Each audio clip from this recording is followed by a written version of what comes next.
new parcels of land. Parcel 1 will need a variance of 1,381.63 square feet, resulting in a total of 9,118.37 square feet to the lot area, as well as a variance of 1.2 feet, resulting in 6.8 feet to the side yard setback, and a variance of 5 feet, resulting in 15 feet to the rear yard setback. Parcel 2 will need a variance of 15 feet, resulting in a total of 60 feet to the lot width, as well as a variance of 4,244.56 square feet, resulting in a total of 6,255.44 square feet. The property is located at 423 Ballantyne Street, parcel 137J-0-44-267.000, 55, 56, and 58 Ballantyne subdivision. The property is zoned R2 two-family district. Is the applicant here tonight? Can you come up and state your name and address for us and tell us a little bit more about the variance and why you're asking for it? Yes, my name is Kirk Ladner, 7412 Comey Place, Diamond Head, Mississippi. The reason I'm here tonight is I purchased this home site, and they have a lot next to it, and I saw that it was zoned C2. By right, I could build a duplex, but I think it would fit better into the neighborhood since it's all single families, just to build another single family on that vacant lot. So that's why I'm here there. Are there any comments or questions from the commissioners? I have some letters to read. I believe they're all in support. Submitted by Mark and Sally Isaacs, whose residence at 238 Washington Street adjoins the subject property. Wrong one. Oh my gosh, you're right. Hold on. Wrong stat.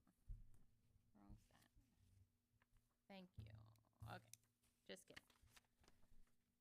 I am writing about the proposed variance request next to my home at 429 Ballantyne Street, Bay St. Louis.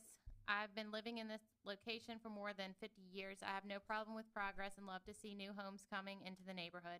Hopefully, it will motivate others to remodel and spruce the neighborhood up. Thanks, Myrna Ladner.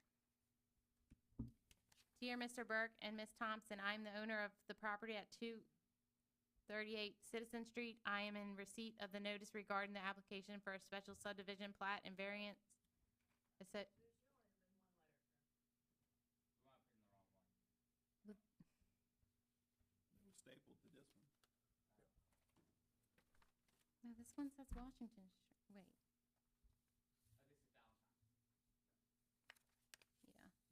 Yeah. Okay. One letter, that's it. All right. Okay, So let's get y'all the keep me in letter check straight. when, yeah.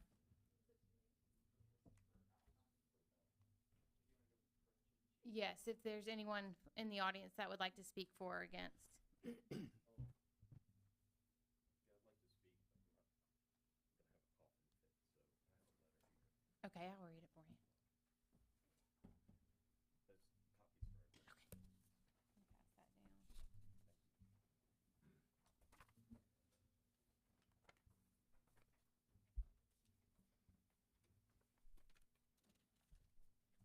These are two different sets of letters, correct? Yeah, Um, well, it's just different printouts. One's in color, one's in black and white. Okay.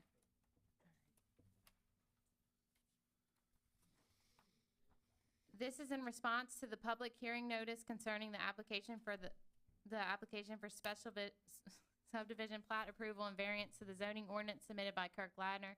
The property is located at 423 Ballantyne Street, parcel 137J-0-44-267.000. The property is zone R2 two-family district. We strongly oppose the applications based on the fact that the new lots will not meet the square footage requirements.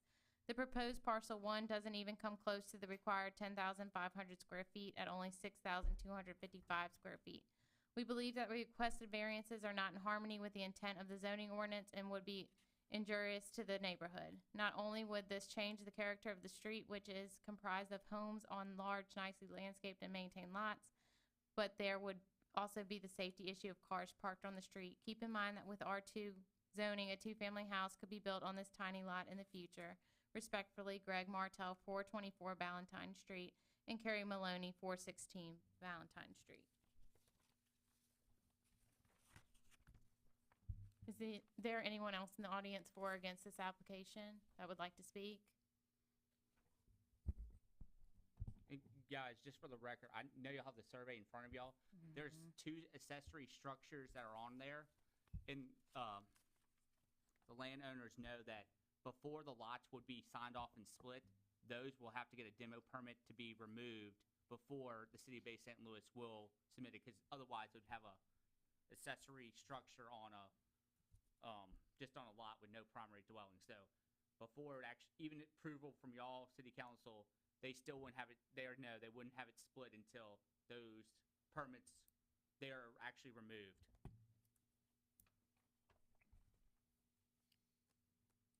Other comments or questions from the commissioners? I have one question. This lady, Myrna Ladner, is she related to you? Thank you. I think my biggest concern, it's not opposition to having a small home build there. My concern is I can't control what you do with the lot once we subdivide it, because if we go ahead and subdivide this, it is R2. You could, I mean, it could be whatever's permitted. Or is it C? No, it's R2. So you could put a duplex there. Like, I can't control if you go and sell the lot after this, what it becomes.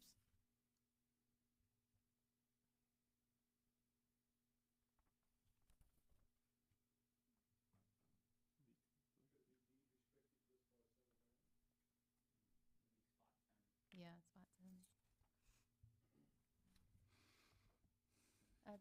That's my only concern with it. Are there any other comments or questions from the commissioners? If not, I'll entertain a motion.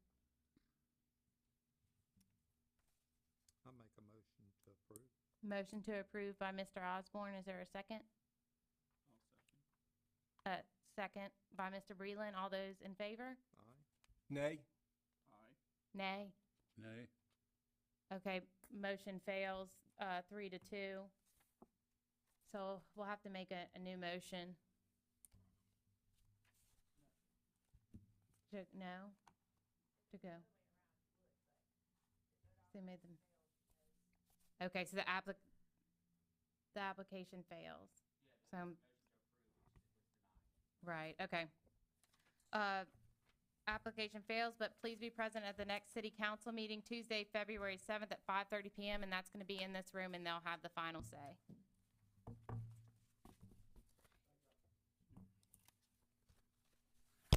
Next application is Langlois. Application for special exception submitted by Holly Langlois. The applicant is requesting a special exception to allow them to conduct a recreational vehicle park business on the property. The property is located at 2198 Longfellow Drive, parcel 137E-06-26-020.000, Part J, Bouquet Claim 26-8S-14W. The property is zoned C3 Highway Commercial District, which allows RV parks by special exception. Is the applicant here tonight? Will you come up and state your name and address for us and tell us a little more? Yeah, there it goes. My name is Holly Langlois. Did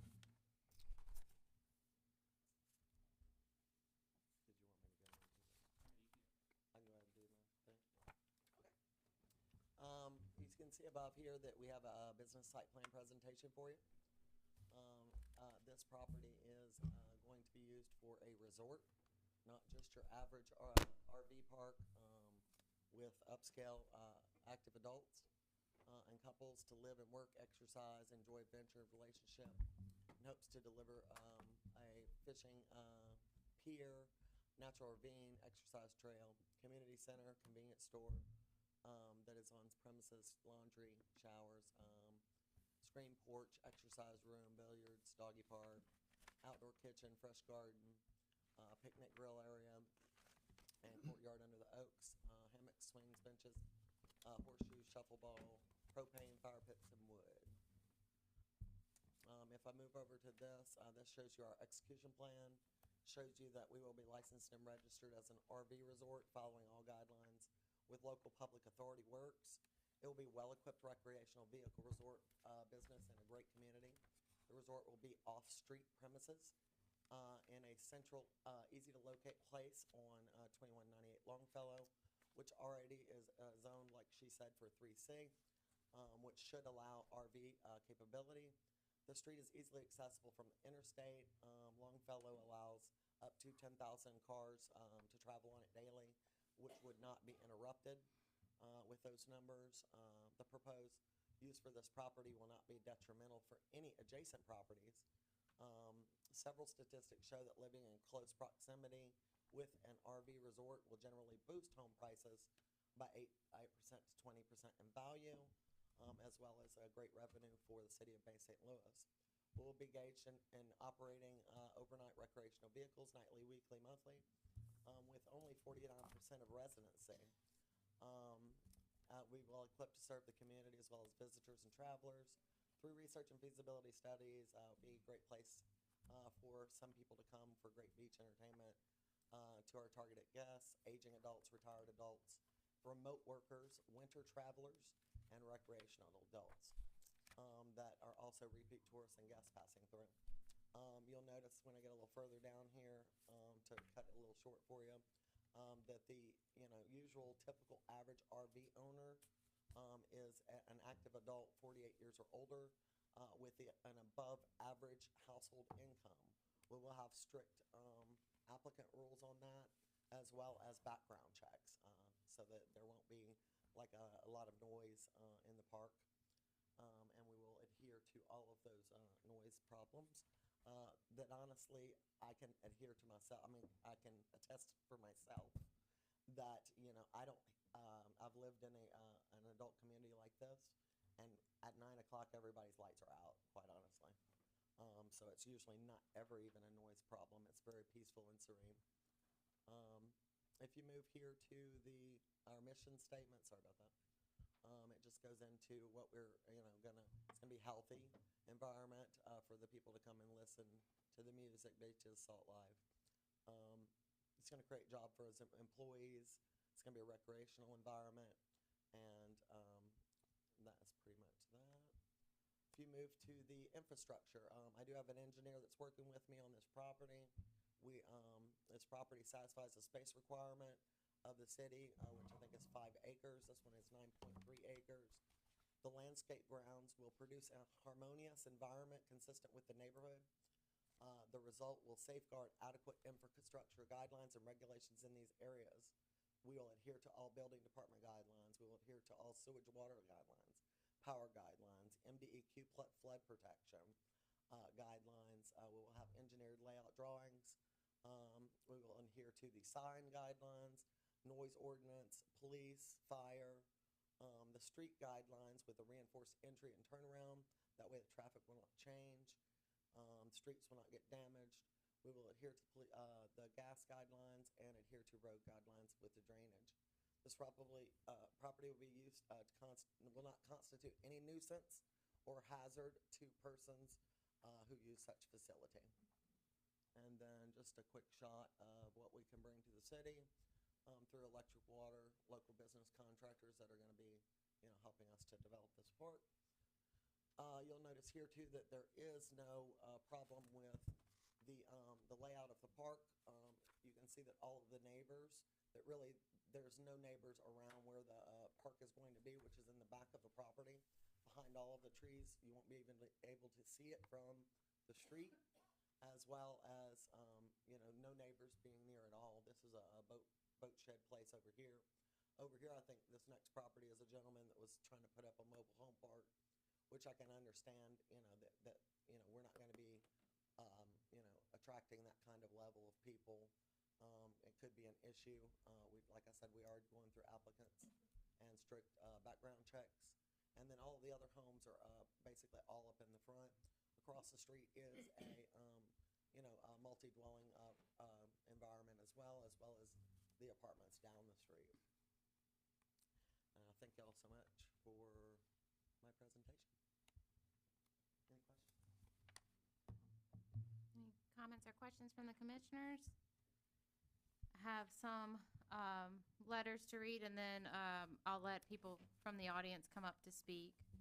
Commissioners, in response to the public hearing notice for the special exception application submitted by Holly Langlois, we strongly oppose the application to conduct a recreational vehicle park business The proposal is located at 2198 Longfellow Drive, parcel 137E-0-26-020.000. The application submitted by Ms. Holly Langlois is not the current owner of the property. The property is currently owned by Mr. Gary Seeger. The property is currently listed for sale and is pending sale. Mr. Seeger voiced his concerns regarding a special exception for a recreational vehicle park by his adjacent neighbor, Mr. Eddie Halcom, in September. Mr. Seeger was opposed to the development for several reasons, including but not limited to the safety of his grandchildren and the desire to not have to see the trailers. The Halcom application was denied by both Planning and Zoning Commission and the City Council. For this reason alone, we believe the application should be denied. Many residents of Bay St. Louis opposed the proposed Longfellow recreational vehicle park application only 4 months ago by attending the meetings, submitting letters, and by various petitions. This property is adjacent to the original property that was denied. In the unfortunate event that this application is approved, the adjacent neighbor would also proceed with his short-term rental park. This would negatively affect the residents and significantly reduce the property values. We implore Ms. Langlois to rescind her application. There are numerous properties listed for sale in Hancock County that are less populated and/or have minimal residential dwellings that would be impacted from this type of business. We respectfully request that the commission deny Ms. Langlois' application. Sincerely, Angelia Bourgeois and Paul Corey Bourgeois, owners of 2152 Longfellow. Dear Bay St. Louis Planning and Zoning Commission, our names are Nancy and Frank Christopher, and we are property owners of 2156 Longfellow Road. Unfortunately, we are unable to attend the January 31st, 2023 hearing. Please accept this letter as our input. I am writing to communicate how strongly we oppose to the granting of a special exception to the zoning ordinance for the property of 2198 Longfellow Road. The property is within 300 feet of multiple homes. We have children, grandchildren, and pets that we are comfortable allowing to play in our front yards because we know our neighbors. We will no longer have that quality of life if an RV park is allowed that brings people without ties to the neighborhood so close to our homes. We already are constantly hearing almost wrecks happening due to people trying to pull out of their driveways while vehicles are flying down Longfellow. This road has only one lane both ways, and an RV park will clearly create hazardous traveling conditions on Longfellow. We have concerns of the park creating noise issues where it is peaceful and quiet now. This will also increase calls out to the local authorities. We have spoken to several realtors, and they all advise us that our property value will greatly decrease with the addition of an RV park so close to our house. We attended the hearing back in September when the owner of the 2178 Longfellow applied for special exception. I witnessed Mr. Langlois and his wife passionately object to the exception for that property. They also have a pending sale on their property. I do not see where the new owner would have to stand by the conditions of the proposal of the current owner. To my knowledge, there is not an agency in place that would be regulating this if the exception was passed. For these reasons and more, we believe that an RV park so close to our home will have a negative impact on the quality of life for us and multiple other families. We implore that you do not grant this special exception. Sincerely, Nancy Christopher.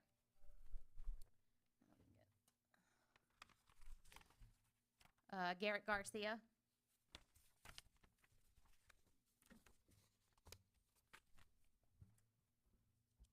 My name is Garrett Garcia. I live 5908 Lord Bay Road, Bay St. Louis. Myself and my family own 7 duplexes across the street from this property. It's the same thing we had come up last time. It's an RV park being proposed. Once again, whatever's on proposed is not guaranteed. Once y'all know, once you accept it, they can put an RV park, and it's the whole entire property. It's not just the back, not just the front. And if you heard her PowerPoint presentation, she mentioned the word community twice. An RV park and an RV community is 2 totally different things. She actually said she lived in a community like this. Well, you don't live in an RV park. You come for the weekend and you go. So, as you can say, this is more like an RV community. We definitely don't need this in a residential neighborhood around it, and we definitely don't need it here. Once again, I think there is properties in Bay St. Louis and the county that could use it, but not a property that's 10 feet above sea level. It has to be anything built has to be elevated 9 to 10 feet. Every structure she's talking about building has to be elevated. Power has to be elevated. So if looking at business plan, yes, I'm a builder in town. You can't build everything she said for $700-some-thousand. You're a multi-million-dollar place. I mean, let's be realistic. Being built on Longfellow, I mean, So I would really appreciate that y'all would deny this. We need to keep the community that area where it's at, but once again, there's plenty other places, and I'd be happy to talk to her and put her in touch with a realtor and mention some areas that I thought would work. But thank you very much. Thank you. Mr. Bill Adam? Thank you. Bill Adam, property owner at 2193, 2195 Longfellow. Yes, we did address this back In 4 months. September. 4 months ago. Adjacent property. Now, my concerns are that the city really doesn't have any oversight via code book to regulate whatever goes on this property. If you read the city's ordinance, very minimal, just like a couple paragraphs. So what is going to be built on this property? They're not required to put in a laundry facility. They're not required to put in a pool.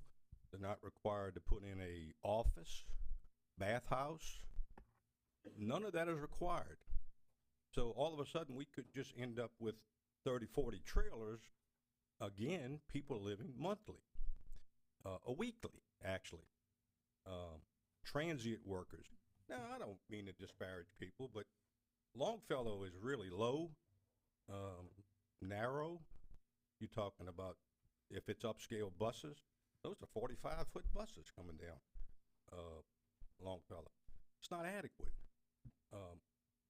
It's just not the right location. So I'm here in opposition. And there are other places. The city needs to address that. Thank you, Mr. Adam. Anybody else in the audience for or against this application that would like to speak? Yes, ma'am.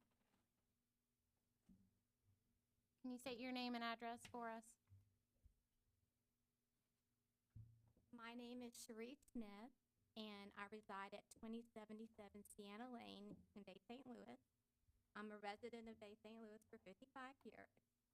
I have family who live on Longfellow, and I have friends who live on Longfellow. I've traveled down Longfellow.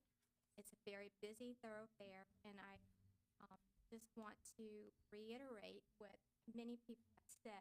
This is a beautiful, marvelous plant, and it would be wonderful if it were somewhere else. It is not ideal for Longfellow. I believe that it would be a conflict of interest for the residents and for the community. I think that it would cause already a very busy, as I mentioned, thoroughfare where traffic is constantly going from 603 to Highway 90. There's already apartments on Longfellow. So therefore, with my own experience trying to enter and exit from the home residence of my family members, it is dangerous, and there have been many, many accidents. So that's one of the reasons why I oppose this proposal. I just feel like it's just not in the best interest. It's not ideal. So I just wanted to support that. Thank you. If there's no one else in the audience, comments or questions from the commissioners? Is there anything you'd like to address, Ms. Lang? Mm-hmm. It's my understanding that what was originally denied was a mobile home park, not an RV park. It was an RV park. Okay, all right. And this is I just want to just make sure that everyone understands that it's a resort. Also, the building, it has an existing home on it that is the community center. There's no building per se that's going to be going on the property. And as I mentioned in here, 49% of those spots will only be possible residential. It will never be over 49%. And we are doing an extensive background. It is within the city guidelines of where it is. We're also doing the turnaround to prevent traffic. And all that's being built on the site is just the sites for the RV park to back into. So I just wanted to add all of those things in there. I personally have, grandchildren myself. Don't ever have any issues with the children. It is an active adult community, so there's not a lot of noise. I drive down my street at night on a Saturday night, and at 9 o'clock at night, everyone's asleep, you know, and I just wanna make sure that that's understood.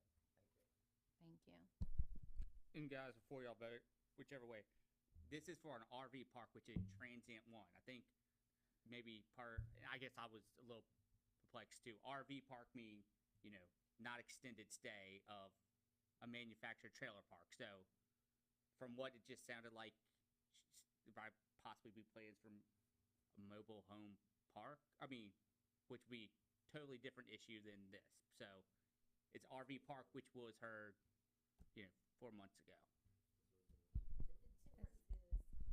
It has one to do with permanency. One would be you stay, yeah, like.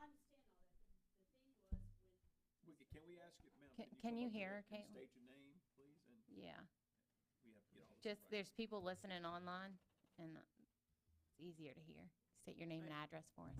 Teresa Seeger, 2198 Longfellow. We're the property. Yeah. And we opposed the first one because he was putting them in the front yard, whereas Ms. Langlois is putting them in the backyard, which all treed in that nobody will see. And then I guess, Ms. Seeger, and for the whole board, what y'all are approving is for the parcel, so 9 acres, to be allowed to have it. So what was shown on the screen, though it is a site plan, is not the site plan that was submitted. So Correct. though it is shown in the backyard here, in theory, as long as you meet all setback requirements, you're allowed to put them, as long as it's not against zoning, once you have the approval to have the special exception of having an RV park, they may go wherever. I mean, it's the zoning rules. It's the same thing, you know, you split up a lot, though you say it's gonna be a single family house, it can be a duplex if it's allowed by right. That would be what this would be. You can have them wherever on that whole tract of land. But from my understanding, what she wants, she just wants them in the back Okay. because she doesn't want them in the front. There's no stipulation that we can put in, we can't put in that restriction here. It is to zone, give that whole parcel the special use of having an RV park. The whole tract of land. Right. And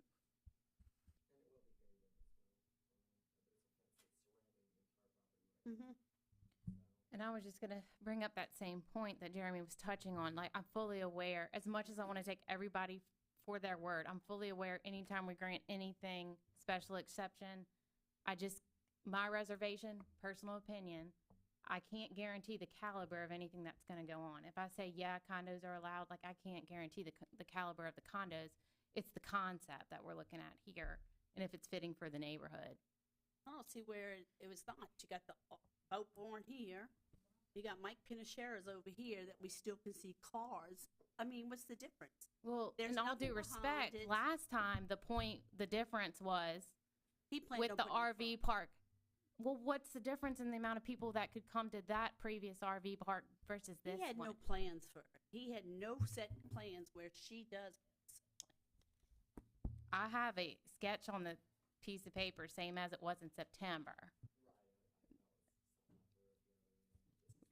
Right, trying to show the concepts, but the thing we're addressing is if the RV park is appropriate for the neighborhood or not. I don't see where it would be any different.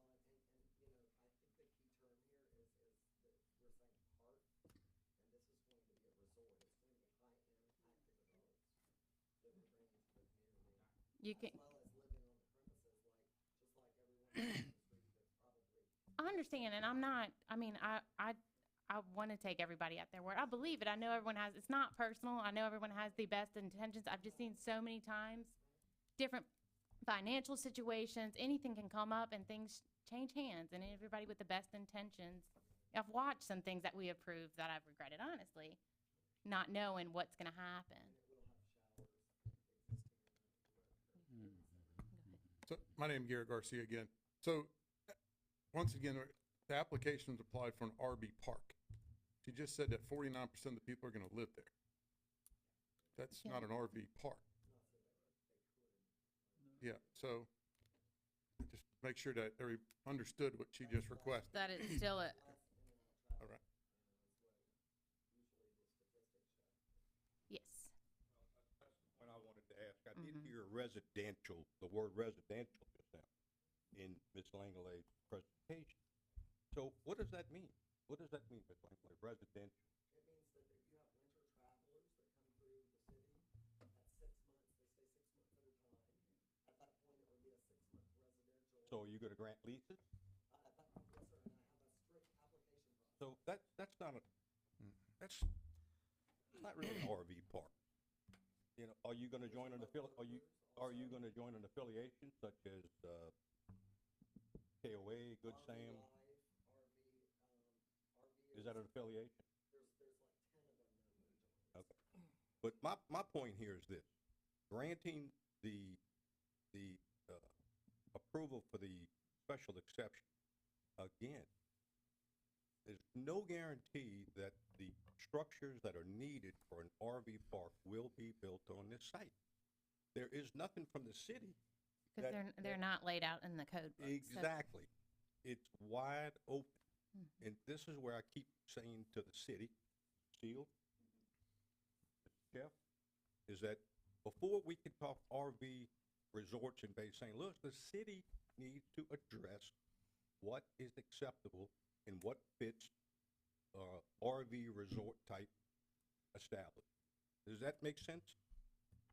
So that's all I'm saying, is that we are opening Pandora's box here, because this all looks great, but the city's not gonna require a bathhouse, an office, nothing. No paved roads, no paved sites. We didn't even address sewage. But it's not guaranteed. City needs to guarantee, make sure this is done properly. The city needs a nice RV resort park, it does. But this is not the way to do it. So, again, I'm sorry, opposition. Any other? Yeah. There's any structure that would have to be built on the plan, which is what makes it so fantastic. And what makes the price less is because there's an existing 3,300 square foot home that can be. Oh, I'm so sorry. There's an existing 33 square foot home that already has, you know, a ground level, you know, walk-in, walking upstairs to go to something, you know, to get to the showers and to get to the laundry rooms and to not have any noise. There's already an existing structure there that will support all of that. Nothing else is being built on that property. And I just want to make sure that that's understood. Thank you. Yes, Well, ma'am. A Well, question for you. yeah, go ahead. The flood, have y'all checked into the flood ordinance Yes, sir. I have. regulations? Yes, sir. I have. Can y'all deal with something on that? I'm working with an engineer and infrastructure for that. Y'all haven't dealt with anything on that? Well, flood ordinance is clear. There- Mr. Seeger back here said that him himself, and I've been out there, and the real estate agents been out there several times, walked on it. Well, I'm gonna ask a question to Mr. Seals, and y'all have talked about this, right? I mean, Well, looking at the ordinance here, floodplain ordinance, City of Bay St. Louis. All recreational vehicles placed on sites must either be on site for fewer than 30 consecutive days and shall leave the site for at least 7 consecutive days and obtain a new permit before returning to the same site. Yes, ma'am. I was just gonna mention again that it is lovely, and everything that you mentioned, it's like where I think we would all love to go at some point, you know. But again, it's not ideal, the location would not benefit that community. I would not increase property value, and it makes the homeowners in this area unhappy. It is not desirable for the neighborhood at all, and we wouldn't be here if we thought otherwise. And if you have a facility or a trailer park that houses 49 people, let's say, that go in and out on a regular basis, and I'm just emphasizing how dangerous that is already on a very busy road. You're bringing in large structures. You're bringing in trailers that are already dangerous when you have cars going up and down. So that's just something that I wanted to reiterate one more time. It's beautiful. I love the whole idea, but again, it's not fit. Thank you. I'll entertain a motion from the commissioners. I'll make a motion to deny the application. A motion I'll to second. deny by Mr. Osborne, second by Mr. Weber. All those in favor? Aye. Aye. Aye. Aye. Motion passes, but please be present at the next city council meeting. It's Tuesday, February 7th at 5:30 PM in this room. Thank you.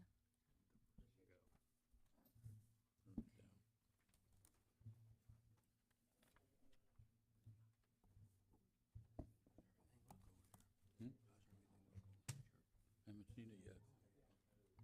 I think it looks great though, what it is, see?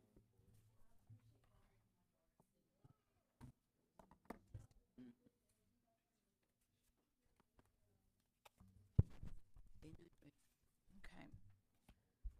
All right, next application is Williams. Application for special exception to the zoning ordinance submitted by Clementine Williams. The applicant is requesting a special exception to construct a detached accessory dwelling in the rear yard of the property. The property is located at 526 Easterbrook Street, parcel 137H-0-45-132.000, 69 through 73 Ingman subdivision. The property is zoned R3 multifamily district.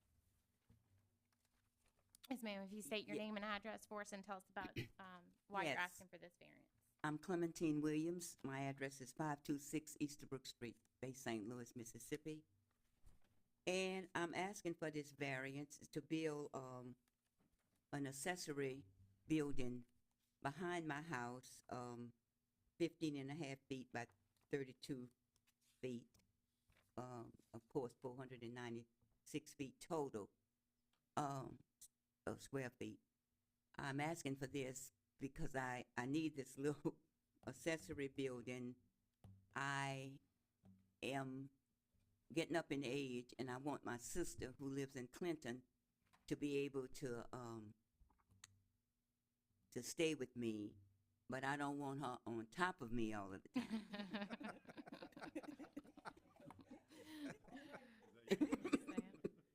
And she doesn't really want to be on top of me all the time. I live alone, but I'm getting where I need some help. I'm almost 82 years old, and of course she's about 20 years younger, and so she's able to come back and forth from Clinton, but she lives with me when she's here, and she's here most of the time, even though she has a home in Clinton, which she doesn't plan to sell because we always running up there for a storm when the storms come through. So I just want her to have a little spot in the yard, and I think it would meet the guidelines because it's 10 feet off the property line, and so that's why I'm asking for this.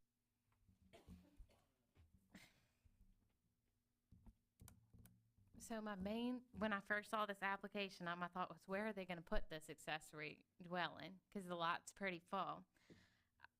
I get there's gonna be a variance either way, whether you made an addition or did this accessory dwelling. I think I personally would have rather seen an addition to the house that's gonna up the value of your house rather than the accessory dwelling. Is there a reason you chose this route? Well, no, not really. I just thought, Because there's nothing stopping you from doing an addition to your house where she still can have her own kitchen. I mean, I understand what you're saying,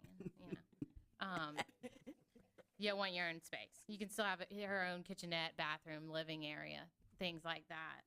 And probably would have more room to do it, honestly, if you kept the 10-foot setback, if it was attached to your home. I don't know what your layout is or anything like that. Well, I guess I could, I could do that.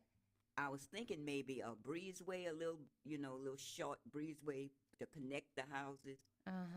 But I guess that would still be It would still be an accessory dwelling.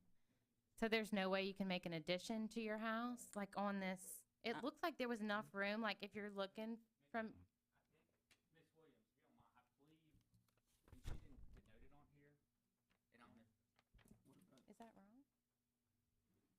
She was gonna do that. I think the other thing that she was moving it over here, so she could have, because that's 35 feet. That was the other option to be able to have it behind. Which one do you have? The same one. the same one. So we could almost make an addition though and still not Yeah. need any variances? It would be close, I mean, 8 feet from the side. If you were You Mhm. talking about, If you Yes, were to ma'am. take and just hook it to the roof. I'm talking about if you're looking from Easterbrook, the left side of your property, is there anything? Is it a store? I saw a something. storage shed there. But if you That could, can be it looked moved. like it could be moved. That's It's why I'm planning asking. on being moved. Yeah. I just, I mean, this is my personal opinion. I just rather see something that doesn't require variances that ups the value of your home. But you talk about connected to the home? Yes. You could connect it with a. Well, couldn't the direct- back, that coming out that back door, see, there's a back door, that's why I was having it there. Because there's a back door where she could easily get into my place. If you put a roof that hooks up to that, you can do that too, though. Yeah. It's called, it's right, Doug? You could just cut, I mean, you could have, Yes. yeah, It'd be done, Yeah. It'd be- of at least 30 inches, I think it is. So, yeah. Yeah. well, the guy that's gonna help me, one of my subcontractors said it can be done. Some of my neighbors. Who's my subcontractor said it can be done. That young fellow on the end? That one fell on the end. What's your thoughts? You can. You can do an addition? Yeah. Yeah. I think that's better for the overall layout of the lot and resale value. She'll be happier with that. Yeah.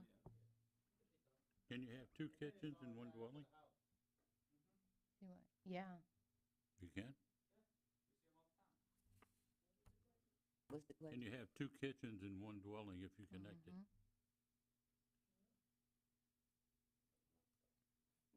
Mhm. Well, if Yeah, if he says it, okay. Yeah. I was saying if it could be done. Yes, it can be done. I have a lot of requests for that, actually.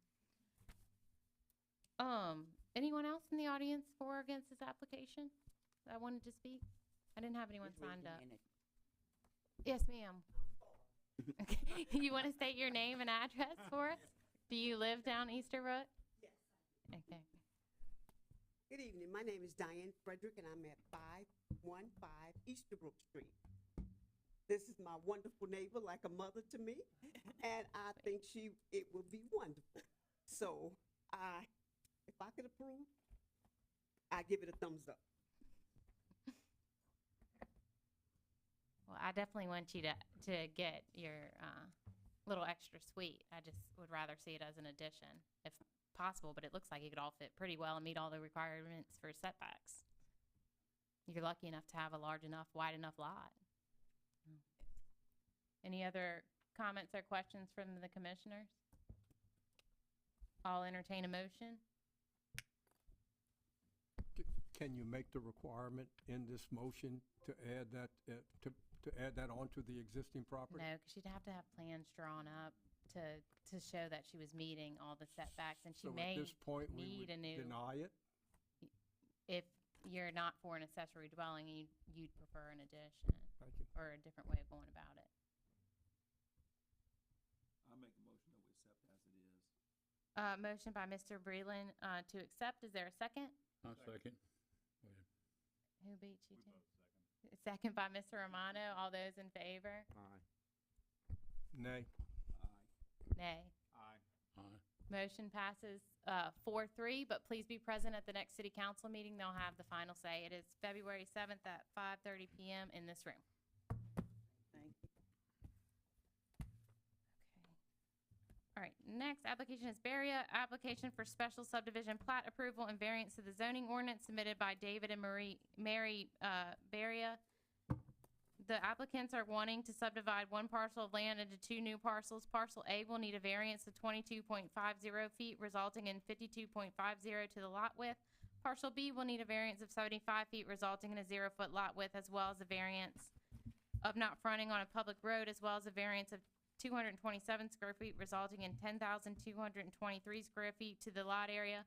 The property is located at 228 Washington Street, parcel 149M-2-30-125.000, part lots 318, 341, 342, 355, 3rd Ward, Bay St. Louis. The property zone R2, two-family district.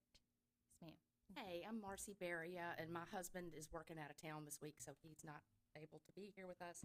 And I'm sure you guys have the survey that we've had done. I had it blown up because this is sort of a weird lot, so if this helps anybody. We have a contract to buy this lot that comes off of Washington Street. Oh, sorry. Washington Street is down here, and the ingress to this lot is here. There's like a skinny little lot that takes you back to this kind of bigger property, and it's about 1.75 acres, if I'm not mistaken. Tell me again which one you are on contract to buy. Okay, So the whole yellow Yes. outline is the property that we have a contract to buy. Okay. So the whole yellow thing is what we have under contract. Incidentally, there's some problems with the deed, so those are trying to be worked out, but that's all in progress. And there is an existing house right here in the middle of this property.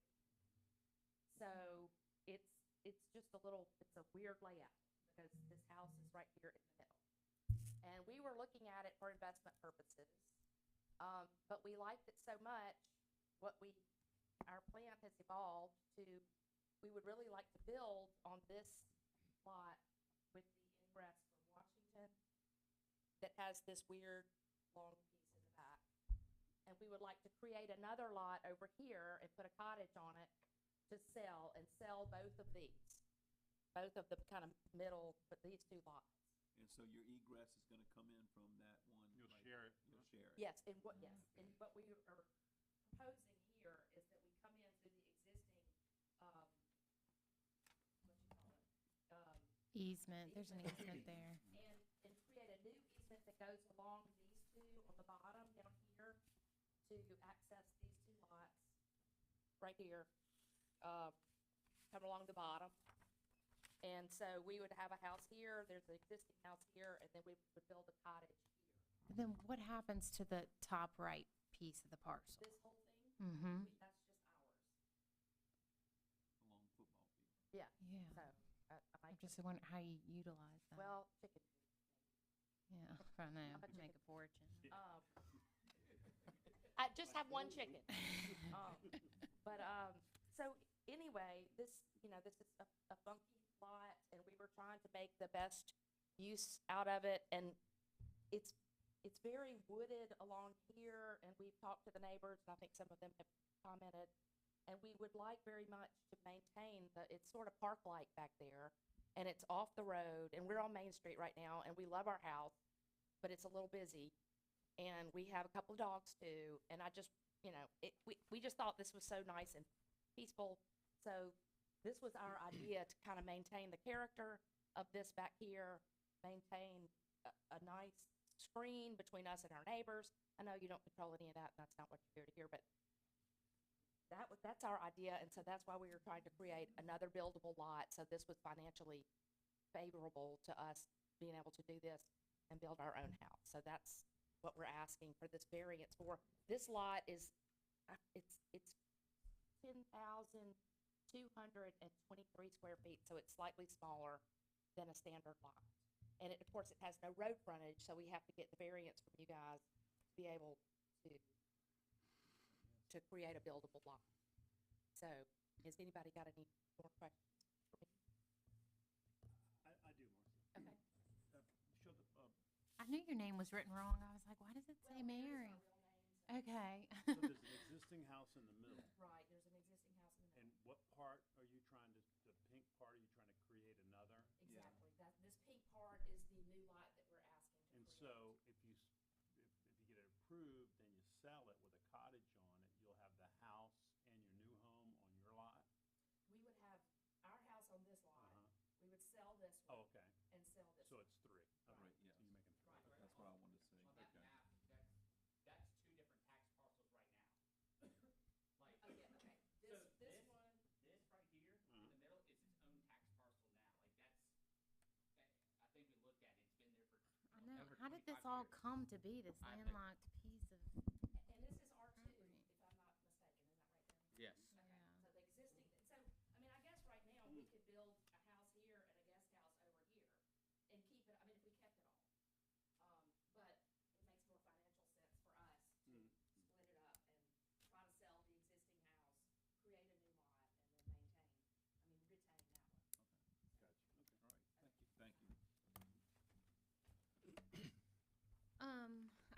letters. Just let me know if I miss any, okay? 'Cause I have 3. Submitted by Mark and Sally Isaacs, whose residence at 238 Washington Street adjoins the subject property lot 317 on proposed re-subdivision plat prepared by Duke Levy and Associates. The Barrios are to be commended for meeting with us and hearing our concerns, how the proposed development should address our concerns for maintaining the privacy of our adjoining backyard, and most particularly our second floor screened-in porch, which we consider to be the best room in our house. At left is the view outside of our screen porch eastward toward our neighbor at 234 Washington Street. Note that a combination of a 6-foot tall privacy fence plus an 18-foot tall dense continuous hedge of bamboo provides privacy between us and our neighbors to our side. The Barrios propose under the special subdivision exception the creation of parcel B directly behind our house, in addition to the existing residence at 228 Washington Street. This would place a residence directly behind our home, potentially compromising the privacy we have enjoyed for 10 years, maintained to date by a 6-foot tall privacy fence and a heretofore green open space as shown in the photo below. The Commission's decision to grant the special exception, subdivision, and variances is discretionary. The Commission is not required to grant the requested exception and variances by right. Our constructive engagement with the Barrios has been amicable. We have listened to each other and have both made compromises in the effort to satisfy the needs of all concerned. We have reached broad areas of agreement that are reflected in the letter from the Barrios attached on the next page. However, there are a few issues that are for the Commission to decide. Do I need to read the Baria letter too in there? Do you want to come explain your? Yeah, that would be great. Sure, that's helpful. And we'll just add, so for the city council, we'll just go add your letter to the record. So Right. city council, you don't have to come back up, but everything you say will already just be on the record. So once again, I want to extend my appreciation for the constructive engagement that David and Marcy have given us. They came and visited with us on Saturday.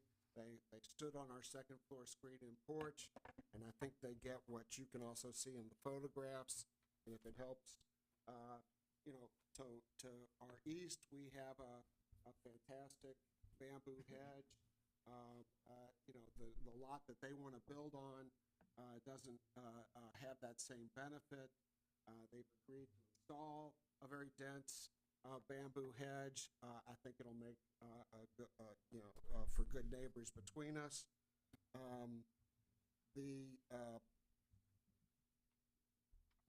And you can see from the 5 items that David and Marcy have agreed to in the letter that we've done a lot to come together on what it's going to take to make a compatible development of that lot that works for them as well as works for us. So those 5 items are things that we've agreed to. And I don't have any doubt that they would fulfill each and every one of those. My concerns long-term, and this is the kind of concern that you all need to have, is that, what about the next owner? What about the owners after that? And that's the reason why restrictive covenants or deed restrictions are typically employed in these discretionary decisions. The only 2 points that I would want to add are down at the bottom of that second page, that it would be important to add to these 5 points that the landscape buffer shall be maintained as an affirmative obligation of the owners of the subject properties. Thinking about, if the next owner for some reason wants to cut down that bamboo hedge, all of a sudden our privacy is gone. Even though the special subdivision regulations say that once you've done this kind of subdivision, you cannot further subdivide those lots.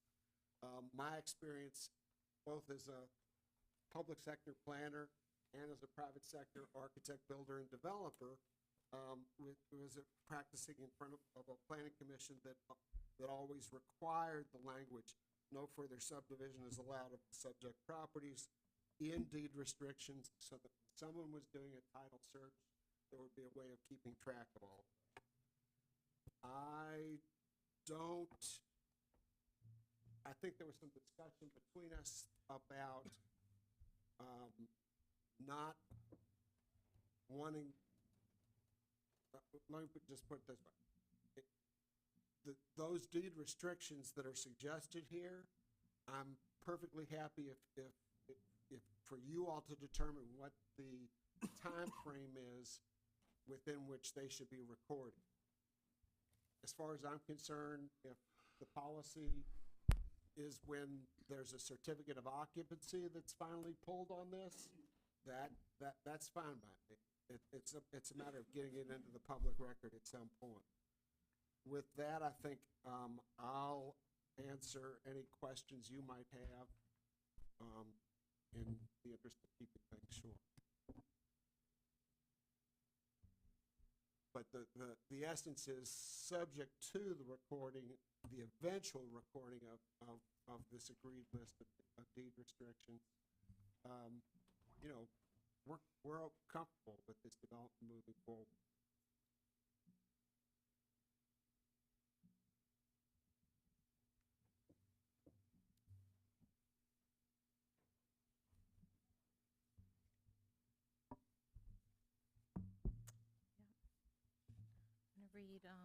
Thank you for your comments. I'm gonna read these other two letters I have, and then, if there's anyone else in the audience.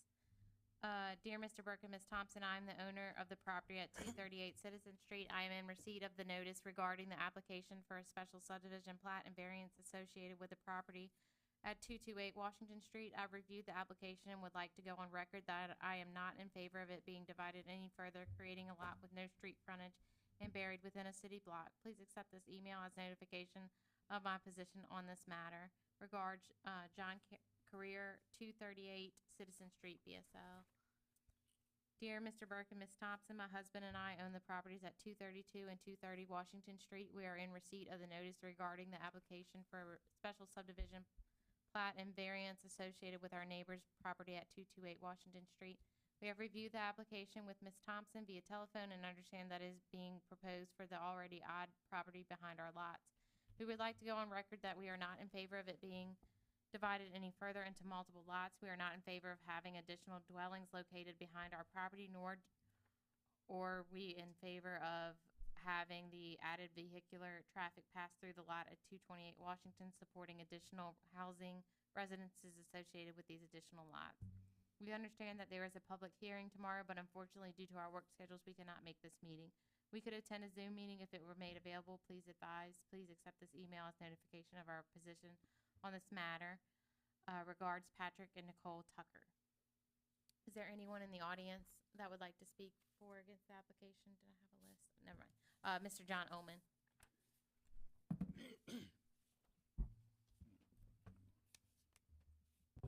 John Oman, 110 DeMontwilson Avenue, which is, of course, nowhere near the property.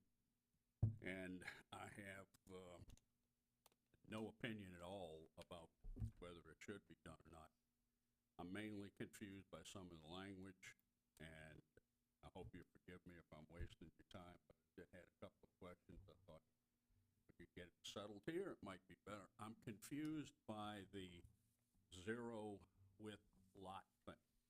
Now, perhaps, is that part of the necessary language for approving the lot without access to the public street? Exactly, because it's not fronting on an approved road. It is, I mean, it's less than, the minimum requirement would be 75 and then 10,500 to subdivide that lot. I was just, So it's a little bit under that in both regards, but it's not, fronting an you don't approved have to street. ask it for the adjacent piece because it's already a separate parcel? Yeah, it's a separate tax parcel. All right. No, Thank you good very much. question. And whoever read through this thing, you got my admiration. I about went nuts. It was, yeah.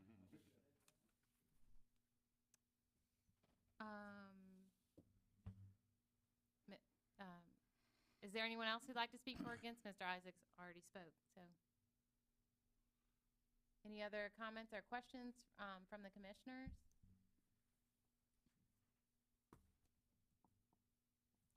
I'll entertain a motion.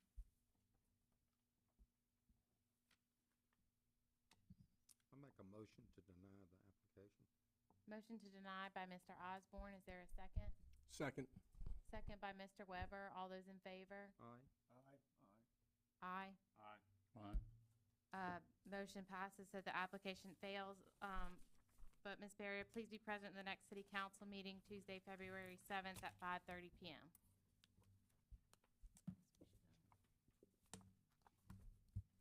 Last agenda, well, second to last, Emo Square, a public hearing for a major site plan review for a mini storage warehouse submitted by Emo Square. The property is located at 298 Highway 90 and is identified on the Hancock County land rolls as parcel 149D-3-29-003.000, and the legal description is 277C, First Ward, Bay St. Louis. The property is zone C3 Highway Commercial District.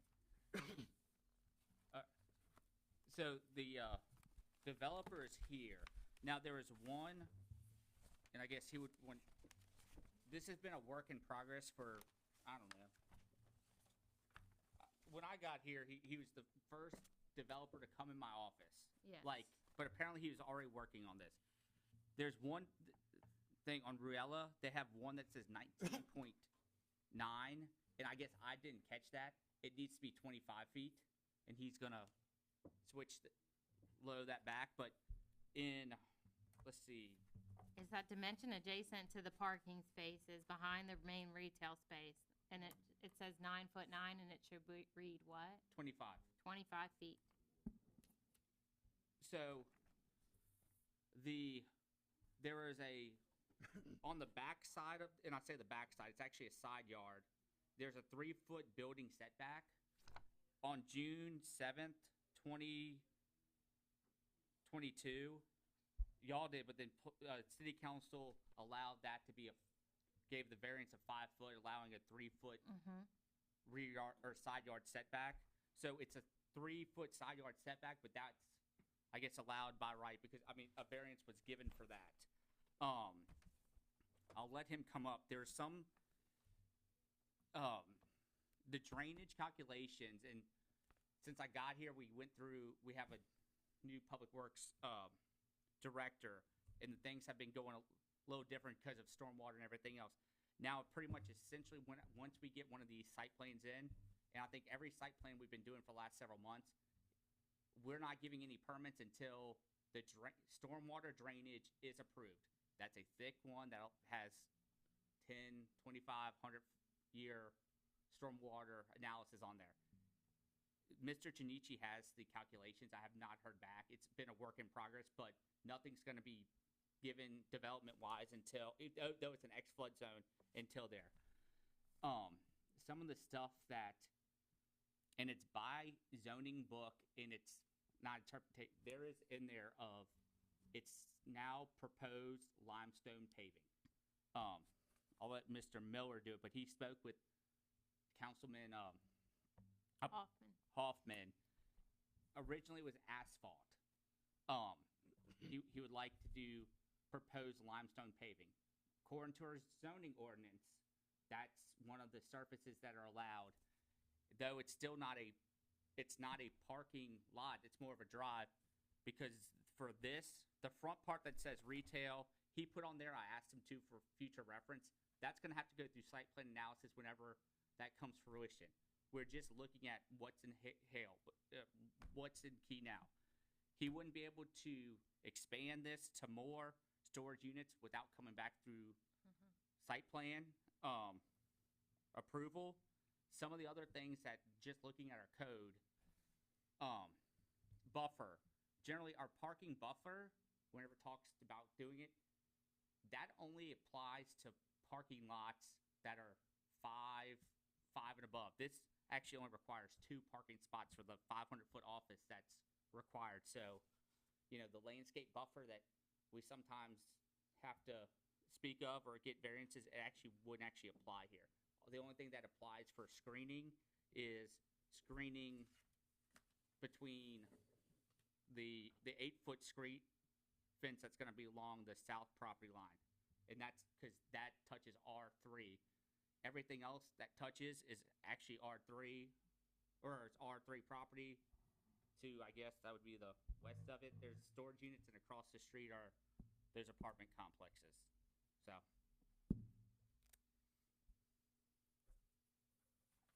I don't know if y'all have any questions and if he wants to explain the general concept of it. I don't have any questions. Did y'all have any questions?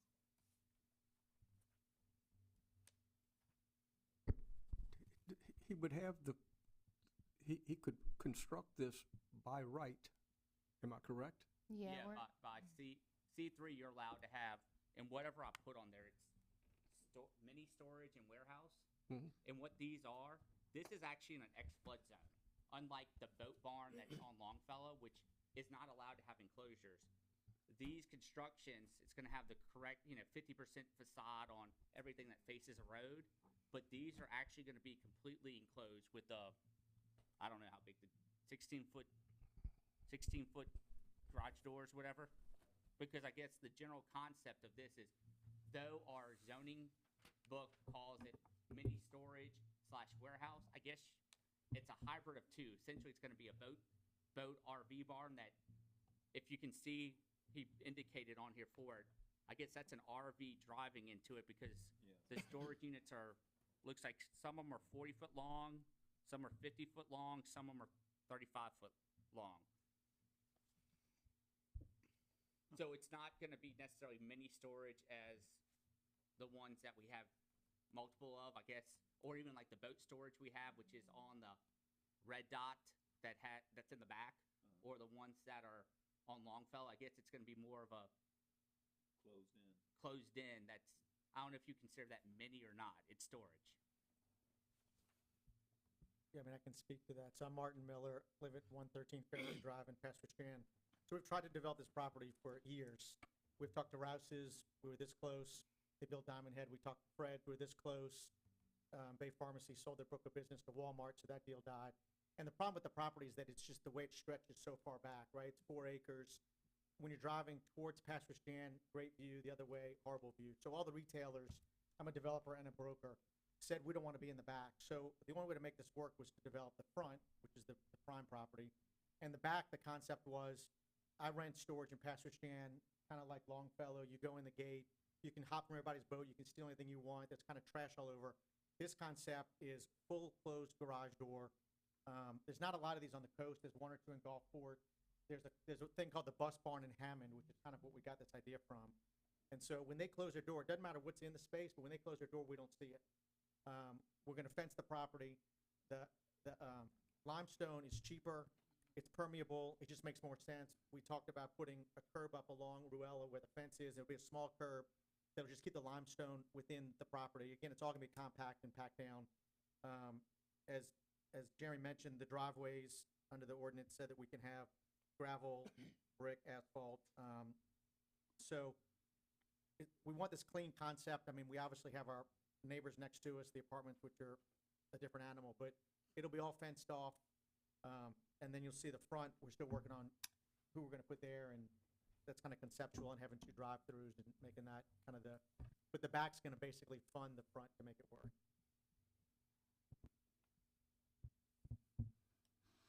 We'll entertain a motion if y'all don't have any other questions.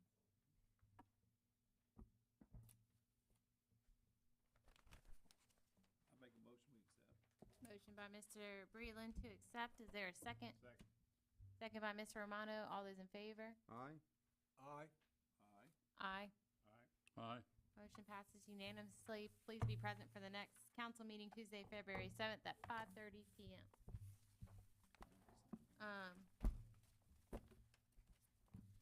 Next is motion to approve the minutes.